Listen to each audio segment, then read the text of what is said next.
Hey everybody, this is Joseph Rothschild, aka Mono Blutron. I hope you enjoy the intro that I paid someone on Fiverr to make me. I'm pretty sure it's available for free in Sony Vegas, but it cost me $5. Really high quality stuff. Welcome to 10-Minute Testing, a video series in which I will try to explain a deck, the choices made, and show you a couple replays all in 10 minutes. We're already a little behind schedule, so let's go into the deck edit and check it out. This is a deck I'm calling Prediction Pot Dolls because it has the Prediction Princess stuff, Pot of Taboos, and Shaddolls. Basically, what happened was the Prediction Princess deck is close to good enough, but is missing a lot of key pieces and elements, so those key pieces and elements have been replaced by Shaddolls and Shadoll Fusion. Let's go through the card choices. First, we have Prediction Princess Teratai. For those of you who don't know, Teratai has a repeatable Book of Moon effect at instant speed. At the end step, she also Monster Reborns, or rather Burst Rebirths, a flip effect monster into face-down defense mode. Prediction Ritual is really good. Not only is it the ritual for Teratai, it also banishes to search a Teratai or a Coin Roma, which is the next card in the deck. This is here for bricky hands that don't actually do anything. Setting Coin Roma is not a terrible turn one play, especially against decks who have to attack. You can search another Coin Roma and then search a Pot of Taboos, but make sure that Pot of Taboos stays face down until your next turn because you can't activate effects. Manju is here because, it's a ritual deck. We need Manju in it. We're not playing Senju or Sonic Bird because we have 9 ways to get Prediction Ritual, 12 ways to get Teratai, and not a whole lot of ways to get Pot of Taboos, which leads me to the next inclusion, which is Spirit of the Fall Wind. This card is terrible because it utilizes your normal summon to get a flip monster, but it still has its uses. It's flexible. It can get the Shaddolls stuff in a pinch, but more often than not, we're going to use it to get Pot of Taboos. Next is the Shaddolls stuff. We're kind of maxed out on Falcos and Beasts. Beasts because he has a lot of stars, and sometimes we have to discard him to pay the cost to summon Teratai. I've enjoyed the Shaddol suite, but I certainly feel it's less consistent than it could be. Shaddol Fusion is not particularly good in a world where not everyone goes into their extra deck. We have Foolish Burial, which is just to send Shaddolls or Pot of Taboos in a world where we can make Teratai using a second Teratai and then don't have a flip effect monster. Pre-preparation of Rites is the reason we're playing the deck. We have 2 Allure of Darkness, which is basically the reason we're playing Shaddolls. The deck has a giant problem drawing cards, and this helps out a little. Then we have Solemn Warning because it's good, and Twin Twisters because they're good. In the extra deck, we have 2 Shekinaga. One of them is good, and the second is the Poor Man's Construct. I really wish they would unban that young man. Still, you can reborn it with Shaddol Falco, and its effect is okay, even though we're not playing pure Shaddolls, and we can't utilize it as effectively as a deck that was. Winda's still Winda, and still occasionally wins the game on her own, but we also have a little bit of trouble playing around Winda. I still think it's worth including. Anoilidus and Wendigo I've never summoned in my entire life. Abyss Dweller, Castel, this is just rank 4 stuff because we have, 7 rank 4 cards. Because we're playing Falco, I also included a Synchro Suite. We have Armades at 5, Goyo at 6, Black Rose at 7, Beals at 8, Trish at 9, and Star Eater at 11. We can make Star Eater with Taboos plus Falco or Prediction Princess plus Falco. So that's that. Let's get into the games. This is game 1 against a guy named Cosmo Kramer, hilarious name for a Yu-Gi-Oh! Pro account. If you are looking for other Seinfeld-based Yu-Gi-Oh! Names, I recommend Detach for Cost, Anza. I believe that this deck he is playing is Metaphos. This is an okay deck. People expect it to be meta, but they expect it to be an engine in another deck. He's not doing that. We've opened the nut. We get the normal summon Manju, get the ritual, send Pot of Taboos, use Teratai's effect at end step to get it back. During any part of his turn, we can do whatever we want. He spikes into Metaphos Fusion and gets Aura Hulk. Aura Hulk has the following effect. If it's destroyed, you get to destroy a card on the field. That's a problem for me because I'm looking to Regeki this turn. Still, I have to do it just because I would prefer this man to be off the field. He destroys Teratai perfectly, and then he sets his Scales and also a Metaphos counter and an MST. We have a second Manju in our hand, so we use Prediction Ritual to get a second Teratai, use Manju to get the Ritual, send a Teratai off of a Teratai, and then use Teratai to Book of Moon or Pot of Taboos, flip summon it to Giant Trunade, thinking there might be battle traps there. He gains MST, whatever. We get to do 1,000,000 damage. It's at this point in the game I realize I don't have 8,000 points of damage, and I would very much like to be playing a Cowboy in the board.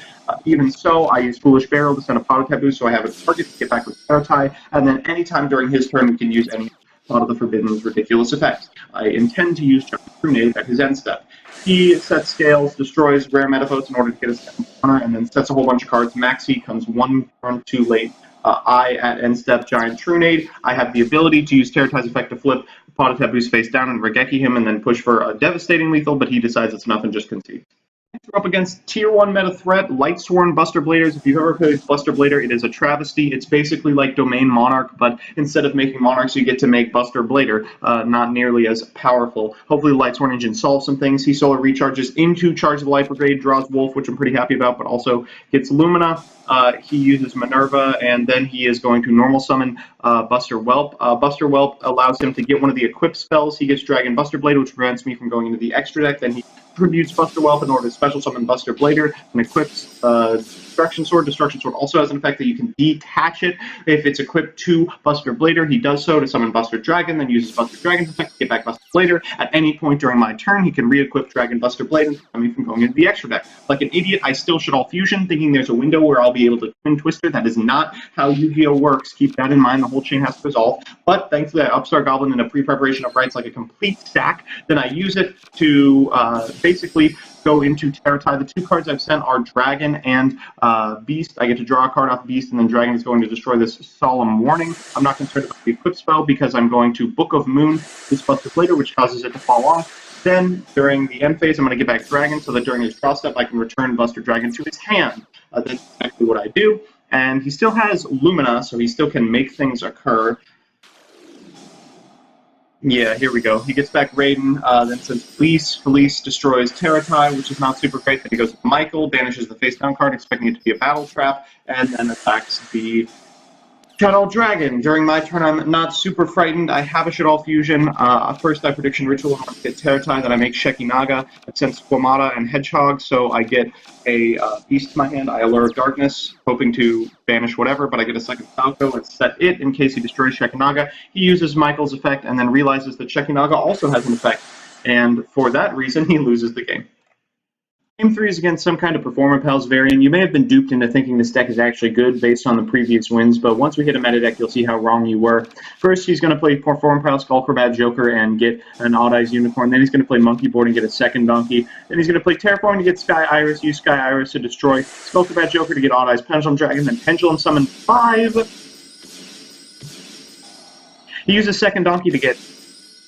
What is this? Okay, well... Let's pretend that he got something good. He's also summoned Apex Avian, which I basically can't get over. Our hand is actually pretty good, but can play through Apex Avian. We use Ritual to make Terratai, but we can't use Terratai's effect, or else he'll use Apex Avian to kill us. We just walk over to the Slide Hand Magician and pray it as an OTKS. However, he has the OTK on board, uses Sky Iris to get Phantom Dragon, makes the Giant Pendulum Dragon, which basically does 1,000,000 points of damage, and then he kills us with Apex Avian. So we're back with the deck. Those win exactly as expected. I believe this deck could be Tier 1 if they banned every single card out of BA, every single card out of Monarch, every single card out of Cosmo, every single card out of Perform Pals, and probably some Klee stuff for Card of Demise, at least 2.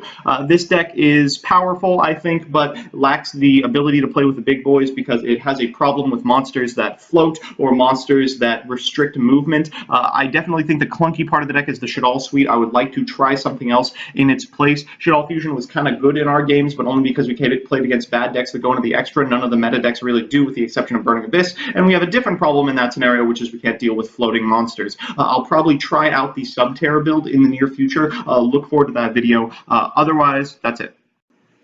Ugh. All right. This is Joseph Rothschild, aka Mono Bluetron. I hope we made it under 10 minutes.